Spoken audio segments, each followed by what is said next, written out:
Hello बच्चों, let's see the question. A bulb and a capacitance are connected in series to a source of alternating current. तो एक alternating current के source से एक bulb और एक capacitance connected है हमारा. How will brightness of the bulb change? किसकी bulb की brightness के बारे में पूछ रहा है on increasing the frequency of the current. तो frequency increase करने में पूछ रहा है कि bulb की brightness का क्या होगा. So let's see the key concept of this question.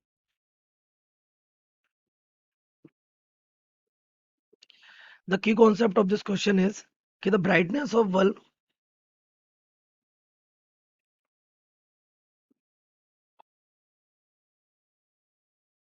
is decided by its power.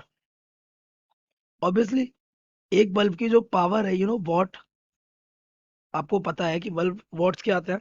9 volt, 9 volt, 11 volt, इस टाइप के. तो जितना ज्यादा बेटा वॉट होगा, है ना, उतना ज्यादा वो ब्राइटर जलेगा.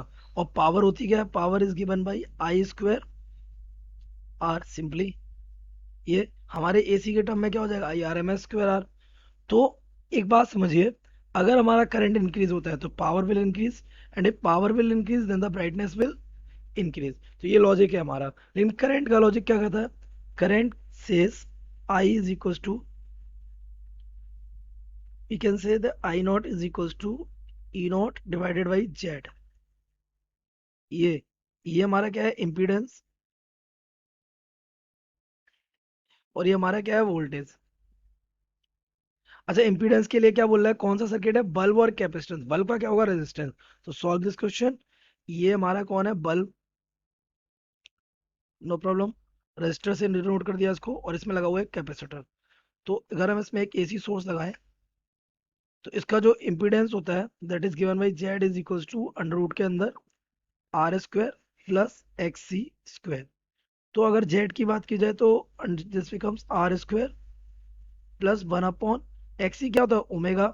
1 अपॉन ओमेगा सी, तो omega square C square. No problem. अब अगर हम ओमेगा को देखें, क्योंकि किसकी किसकी डिपेंडेंसी पूछ रहा है? फ्रीक्वेंसी की. तो फ्रीक्वेंसी की अगर बात की जाए तो this becomes R square plus 1 upon 2 pi F का whole square then C square. कुछ इस तरीके से डिपेंडेंसी हमारी बन रही है इम्पीडेंस और फ्रीक्वेंसी की. तो ये रिलेशन बन कैसा रहा है? इनवर्सली. दैट मीन्स हम यहाँ से कह सकते हैं if F increases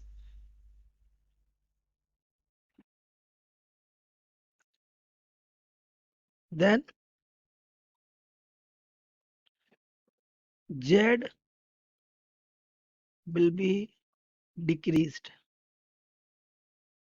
Z decrease होगा, है ना.